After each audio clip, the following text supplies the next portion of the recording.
Well, a very good evening to you on this 23rd day of August 2023.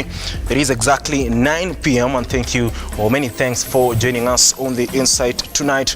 A day when, of course, President William RUTO hosted the National Music Festival Gala in Nakuru County. As well, today, President William RUTO, during that particular event, by the way, promised to oversee the construction or the putting up of studios across the 47 counties. Of course, this is in a bid to ensure that artists across the country can be able to have a place where they can, of course, perfect their art. Again, today, CS ABABU, the sports culture and culture CS, says he will not resign. This is after the MP, or rather Kajara MP Memusi, asked him or put him to question or to task to, of course, decide whether he would resign. This is, of course, based on the questions that were tabled against him today in the National Assembly, because Babu Namwamba is being accused of overseeing the misappropriation of funds, which includes at least 500 million shillings that was meant to facilitate the athletes who participated in the Paralympic Games in Berlin, Germany. Namwamba says he will not resign, and of course he denied all those accusations, which as well include the, of course, inclusion of joyriders to or on the Kenyan team that, of course, is participating in the World Championships in Budapest, Hungary. As well, today, the Ma Cultural Festival entered day 3, an event that was graced by the Prime Cabinet Secretary Musalia Mudavadi. All those stories on our bulletin tonight. First of all, let's have a look at what's making headlines.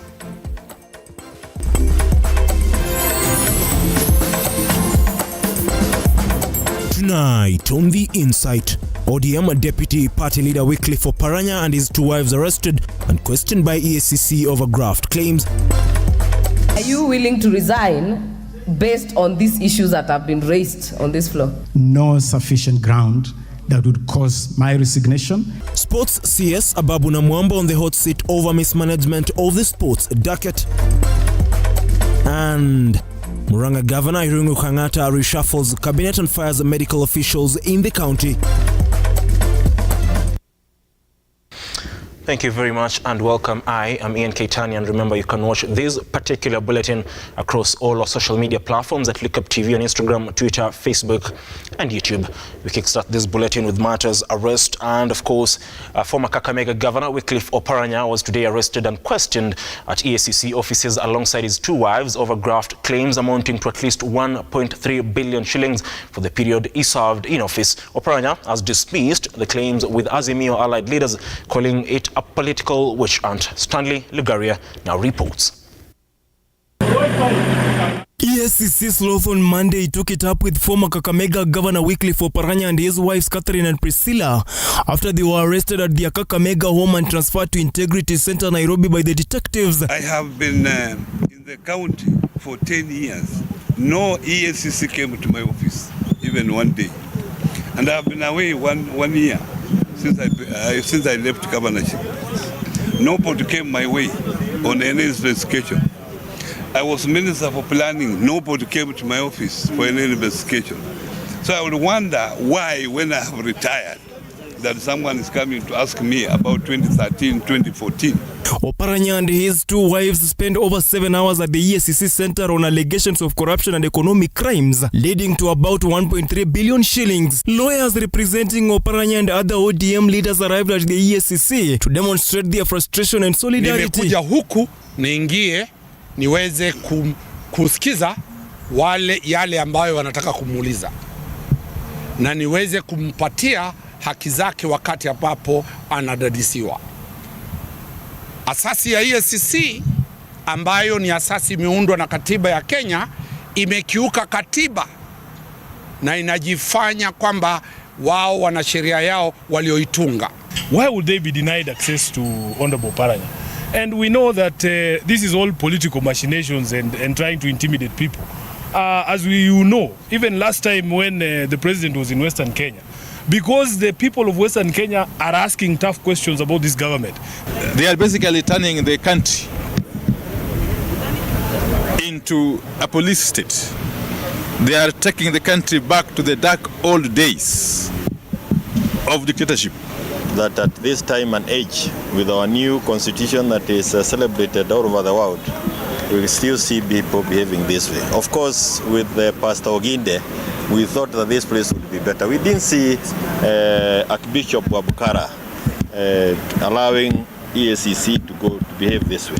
Millions of money for the construction of Buhungu Stadium, not paying farmers of agricultural industry more than 200 million shillings, and the construction of Kakamega Referral Hospital, Shamahubu Hospital, Imatala Tea Leaves Factory, among other allegations, are some of the scandals in the inventory order leading to the grilling of the former governor. Nimeongea na wale wafanyikazi ambao wamekuwa hapo ndani msako ukiendelea, tukapata jua kwamba lile karatasi wanaloliita inventory, wale wafanyikazi hawakupata nafasi ya kulisoma na kulielewa, lakini walilazimishwa na maafisa wa polisi kuweka sahihi yao, na wameenda kwa bedroom, wameenda kwa sitting room, wameenda kwa children's rooms, walikuwa wana pick documents ambazo walizipata. Kwa hivyo ni msako ambao haueleweki, japo kuna idhini ya mahakama.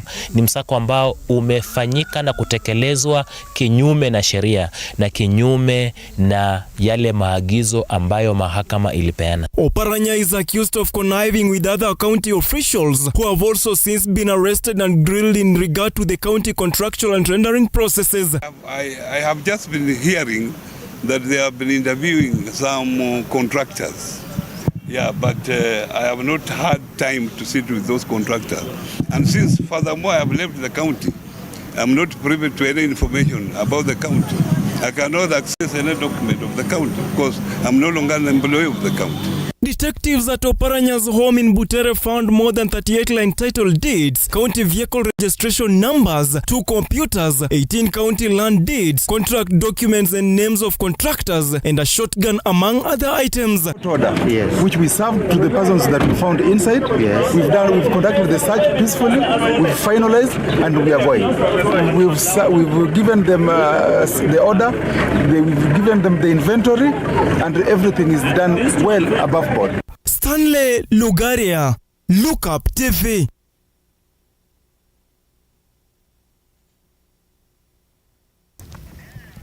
Thank you very much, Stanley Ligaria, for that particular story. Moving forward, Sports Cabinet Secretary ABABU Namwamba now says he will not resign while appearing before the National Assembly to answer to queries regarding his docket. The former Budalangi lawmaker rubbished allegations of the Kenya national team donning a fake Adidas attire during the beach games and had a hard time explaining the use of funds given to his ministry by the National Treasury.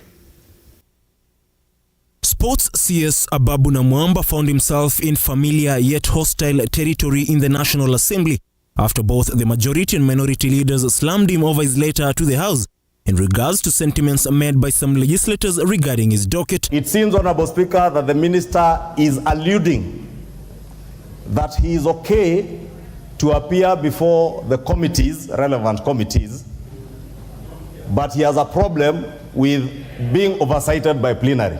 Neither the leader of majority nor any member of parliament is here serving at the whim of any cabinet secretary. Speaker, first and foremost, that letter should have been copied to me as the leader of minority. The cabinet secretary must be reminded that in this house, the order of precedence is such that after the speaker and the leader of majority, it is the leader of minority. I therefore, with a lot of respect, withdraw that correspondence and unreservedly tender an apology to the Honourable House. With recent revelations by Deputy Speaker Gladys Boschole of the national team donning a fake attire, and despite backing up her sentiments with supposed photos from the Athletics Kenya website, Homa Bay woman representative, however, poured cold water on the allegations while reading malice with the queries raised, with the CS himself refuting those claims. The Deputy Speaker gave out the photos of pictures of Adidas. I don't know Nikes, I don't know what. We cannot verify that. Madam Speaker, I want to remember one time when Honorable Atinda Molo gave out a report of signed documents. This very house was disapproved and said that we cannot accept that. It is not authentic. And so even the Adidas photos are not authentic. One thing that I'm talented, Madam Speaker, is psychology. I want to say that the discussion I'm seeing here is tailored towards crucifixion. Kenyan teams at this level do not use Adidas as a brand. In fact, the National Olympics Committee of Kenya, which is responsible for teams at this level, has a subsisting contract with Nike. With the President William Ruto launching Talanta Hela initiative early June, Boss Sholei questioned the unavailability of the application itself, with members further accusing Namwamba of misappropriating millions of money meant to pay the athletes. Is it true that the German government paid for the accommodation? If they did, can he account what happened to this 500 million that he proposed to have been paid? That it could not even take those children by flight to Munich, where they were supposed to go. To Berlin. Despite Namwamba denying all the allegations tabled against him, Atieno Bensouda, the Homa Bay County woman representative, questioned any response given by the CS, insisting that Namwamba ought to table all the documentation to support his sentiments before the respective committees. From the discussions which the CS has been asked, it is mandatory that the CS has to table the records and reports on the framework of his work in terms of procurement, in terms of the activities taking place within the country and outside the country, and align it to the budget, to the Committee of Sports, so that issues are verified. Namwamba resoundingly rubbished calls for him to resign, noting that his ministry was one of the best performing dockets, while assuring athletes who participated in the Paralympics of being paid this month. There is absolutely no sufficient ground that would cause my resignation, because I believe I am performing exemplary well as cabinet secretary responsible for this ministry. Ian Keitani, Lookuptv.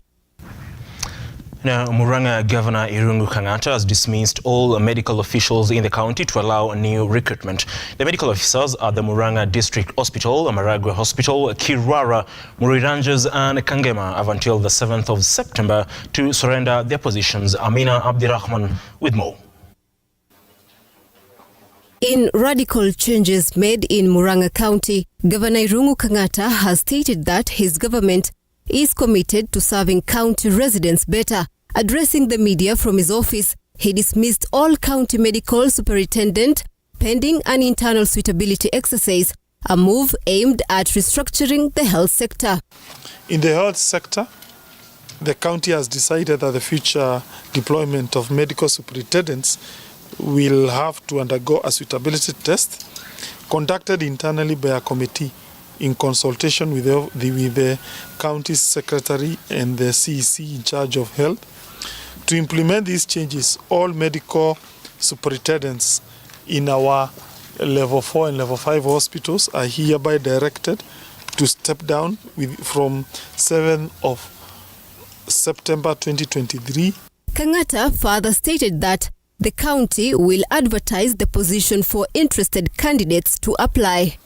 The chief officer in charge of health will issue a notice tomorrow inviting applications for doctors interested to act as medical superintendents in respective hospitals. An objective suitability assessment test will be conducted, and the top 3 doctors will then undergo an oral examination before a committee to be constituted by the chief officer health and the county secretary. The governor cited complaints from residents decrying poor service deliveries at the facilities and lack of enough drugs, despite the county ensuring there is enough supply. The governor also gave ultimatum to the health department to ensure the health systems are fully automated. Kang'ata also reshuffled his cabinet, saying he aims at maximizing output from his county executives. Amin Abdrahman, Lookuptv.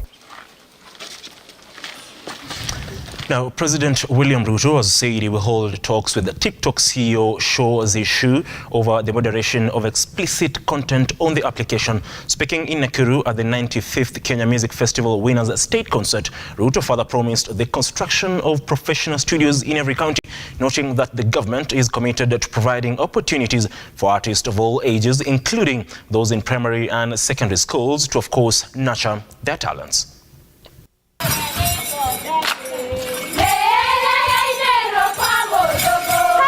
Pomp and Color was observed at the State House in Nakuru County as students from secondary schools and universities presented their art in music, drama and dance in the annual Kenya Music Festival. President William Ruto has urged Kenyans to digitize their content and participate in monetization of their content through social media platforms. Ruto has further stated that he has set a meeting with the CEO of TikTok to discuss on the moderation of the social media platform in order to reduce negative content in the application.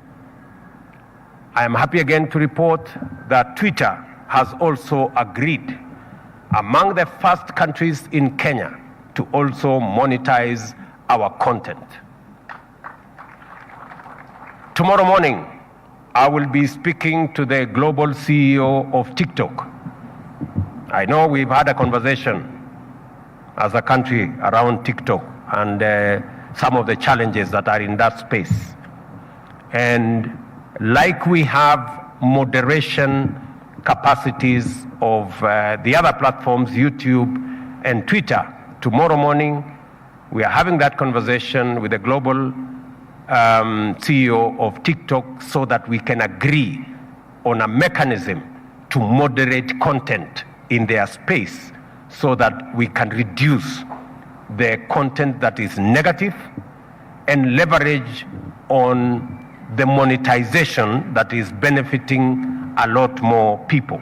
Excellency, we have never had a platform, an arrangement where these kind of talents progress to a level where they become useful to the nation. Wairimo Wasike, Lookuptv. Well, that particular story brings us to the end of the first segment of the Insight here on Lookuptv. We are going on a short breather. We'll be coming back with more stories on this particular bulletin. Don't go away.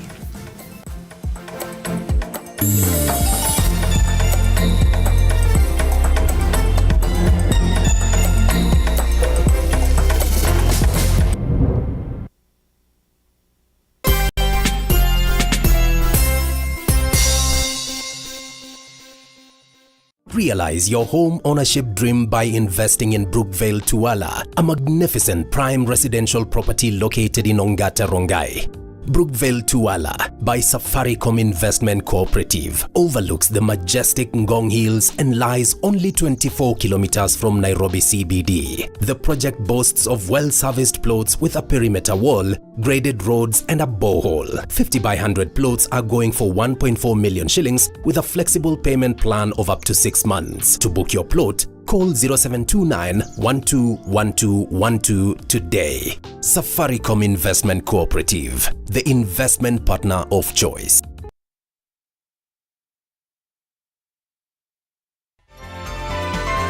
Infinity Industrial Park is one of the largest private industrial parks located along Eastern Bypass, Nairobi, which provides modern infrastructure for smooth operations for industries and business enterprises. Infinity Industrial Park offers world-class amenities and facilities with wide roads, a police station, a power substation, fire station, public transport stage, hospital, and shopping mall. In addition, Infinity Industrial Park also offers CCTV cameras, 24-hour private armed security patrol, sewer, water, fiber optic cable, and 3-phase power connection, added to public utility, canteen, and dining areas. Sail on the golden opportunity to invest in Infinity Industrial Park fully serviced warehouses at a special price of 3,569 Kenyan shillings per square foot. For more inquiries, visit our website infinityindustrialpark.com.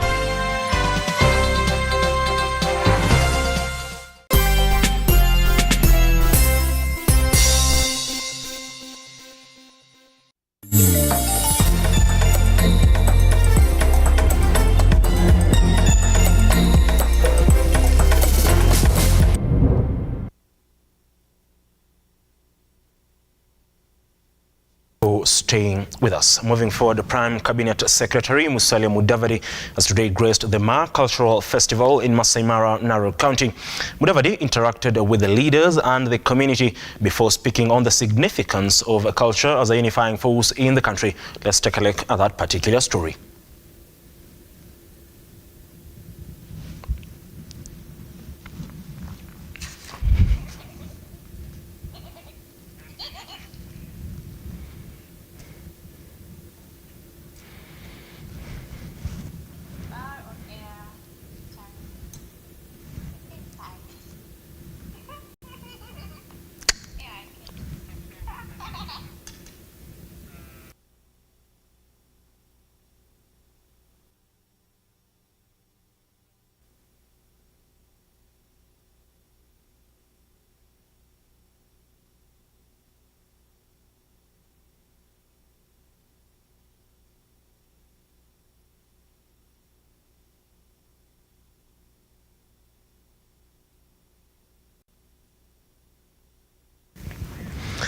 Now, as the Ma Cultural Festival comes to an end, the celebrations have attracted thousands of participants and investors alike, with President William Ruto proposing an annual commemoration of the festivities with an aim of boosting the economy and bringing communities together. On Your Opinion Matters tonight, Mevin Getembe sought out to find out if Kenyans agree with the directive. Culture remains a backbone in enhancing good morals in the society. And today, on Your Opinion Matters, we are asking Kenyans, is there need to safeguard our culture as that of Ma?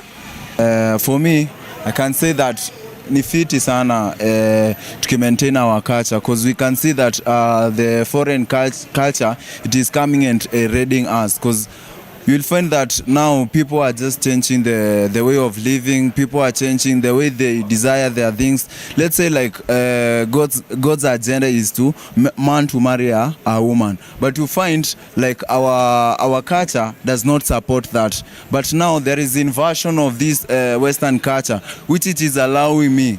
I go out there and look for a man. That is stupidity, and I think that will be, government will be doing a nice thing. In the context of the economy, it is one of the things that attract tourists to our country. Like the other time I saw there's a ship that is going to dock at a coast to promote the reading culture. Also, if we nurture this culture, I know it is beneficial. It makes us recognize the Maasai community, their cultural heritage, and all that goes with it. It promotes our cultural profile. I have been seeing what the president has been doing concerning the culture, and to me I think it is very important for us to embrace our culture in our country, because it really makes us to remember where we've come from and how we need to, what we need to be doing. Culture is very important, because if we don't actually look into our culture, we are going to erode it, and this young generation now, they might not be able to know what is expected of them in the society. Ni mzuri tuendelee kufanya kila mwaka. Yes. Kufanya sana italeta utalii, kama wazungu watatoka huko ng'ambo na kuja kuona hii utamaduni ya Wamaasai.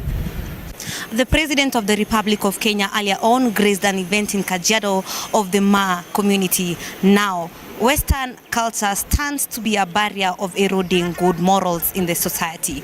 Mevin Getembe, Lookuptv, Nairobi. Matters illicit brew, and police in Nakuru have nabbed 350 liters of ethanol that is suspected to have been used in manufacturing of illicit brew. The ethanol was found in one of the houses in Kayole area, which is said to be a hideout for the illicit products. Police have urged the public to be vigilant and report any unusual activity in the region.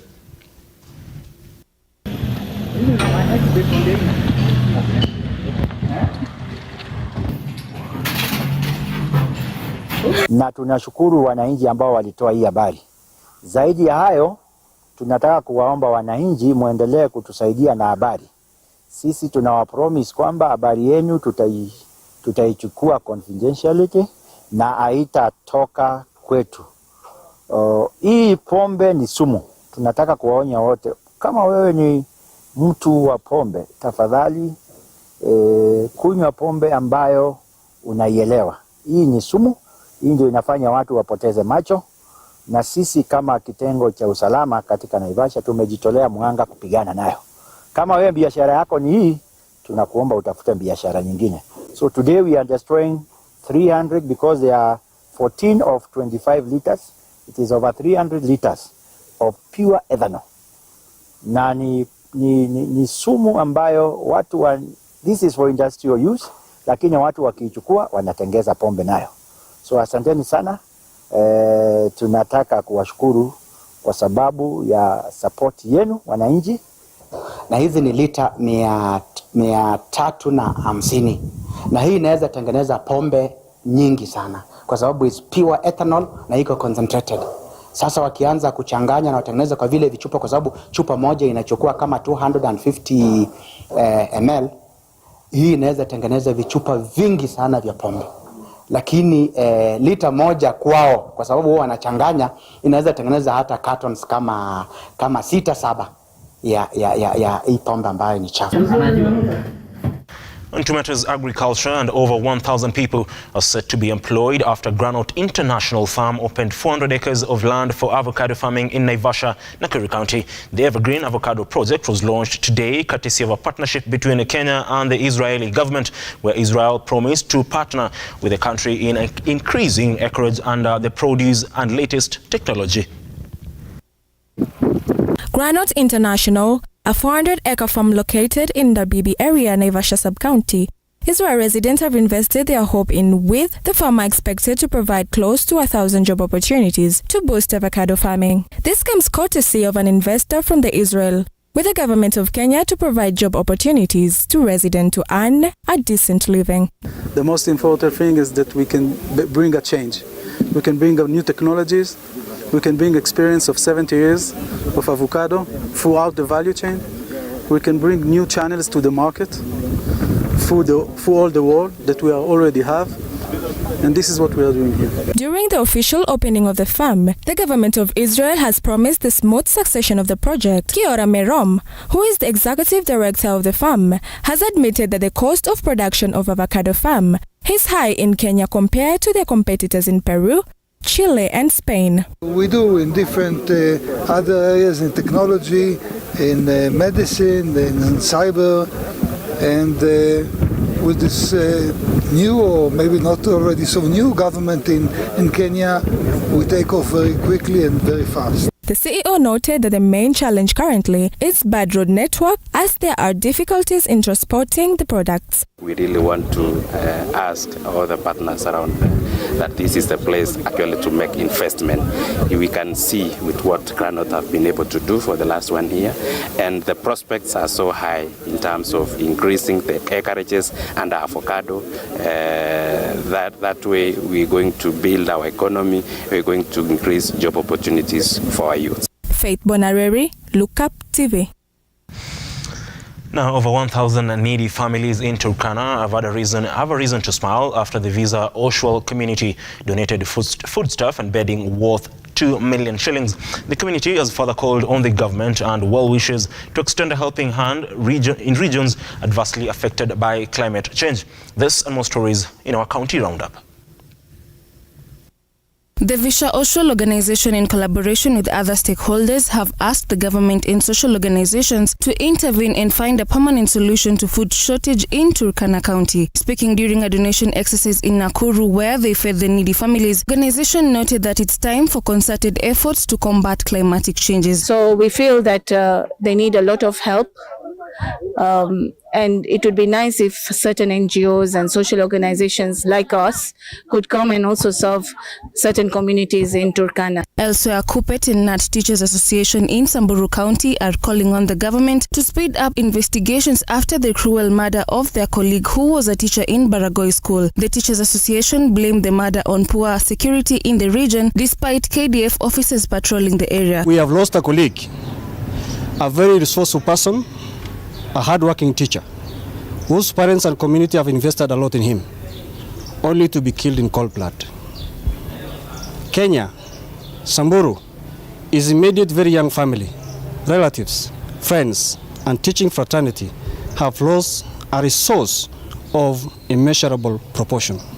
In other news, teachers from Mount Elgon have blamed parents in the region for involving their children in businesses when they're still young, blaming the action for contributing to some students boycotting education despite the government pushing the agenda of 100% transmission of students to join secondary schools once they complete primary studies. Tuko hapa leo Vocational Center kujadiliana sababu ambazo zinafanya wanafunzi wasitransit kutoka primary mpaka secondary 100%.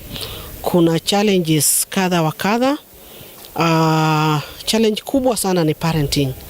Mzazi inafaa atilie mkazo watoto waende kusoma, lakini unakuta mara nyingi wazazi wanavivia, wanawacha watoto nyumbani wakihangaika, wakifanya mabiashara duni, wakipoteza wakati. So ni maombi yangu kwamba serikali iingilie kati, ihakikishe kwamba watoto wanapomaliza level moja wa kwenda kwa ingine wawe kama wamefuatwa kabisa kwenda the next stage. Nushin Mungasia, Lookuptv, Nairobi.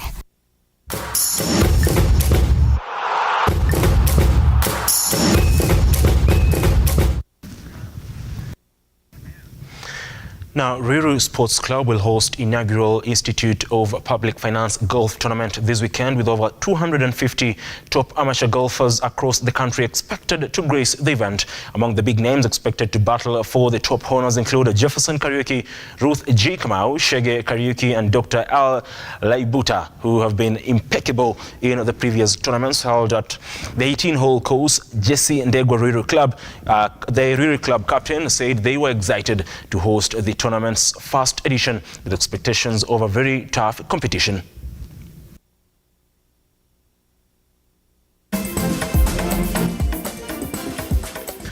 Still on matters sports, Kenya women's volleyball team Malkia Strikers on Tuesday thrashed Nigeria to storm into the semi-finals of the ongoing 2023 CFVB Africa Women's Nations Cup. Now the stakes are high for the team as they face off host nation Cameroon, who are the defending champions and three-time winners for a sport in the finals. The Paul Bitok Queens will first host Cameroon in tantalizing finals at Yaoundé Stadium.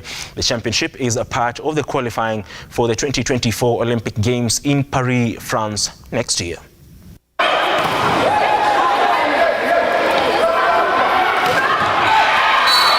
Yeah, it's the first time that when we are going to face Cameroon, we don't have much pressure. I've seen the spirit of the girls. They are ready, they are joyful. They are eager to see this day. They want to win. They are fighting. And they have promised us to work very hard for this match. They don't want to leave any chances for the host. We know we might have the pressure of the public because this stadium will be full tomorrow. Next game I think tutacheza kesho ni work hard. Tena hiyo game ya kesho ni kwa MVP. But kitu najua game ya kesho si rahisi. Ni tutangangana vile iko.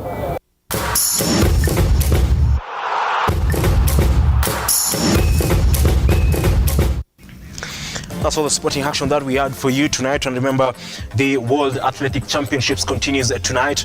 And of course, the news that I'm getting in is that Faith Kipyegon has qualified for the final after coming in second in the 5,000 meters second heat. Of course, she was outclassed by a Dutch athlete, Sifan Hassan. Question is, will Faith Kipyegon bag her second gold medal in the World Championships in Budapest, Hungary? As well, reports, of course, on the social media platforms, or rather, to be specific, X, or more like Twitter, if you're not familiar with the name, is that Wagner leader Yevgeny Prigozhin has reportedly died in a plane crash in northwest of Moscow. Now, remember, Yevgeny Prigozhin hit the headlines weeks ago after threatening President Vladimir Putin's administration. We'll be following up those stories for you.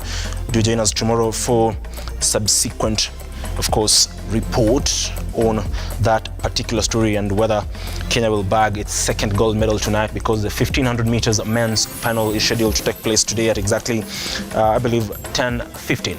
That is all that we had for you today. Thank you for joining us. To everybody behind the scenes who made this a success, led by Nancy Nalima, Joshua Rondo, Sean, Ian, and of course, Alvin. Thank you very much. To you, good night And like always, God bless.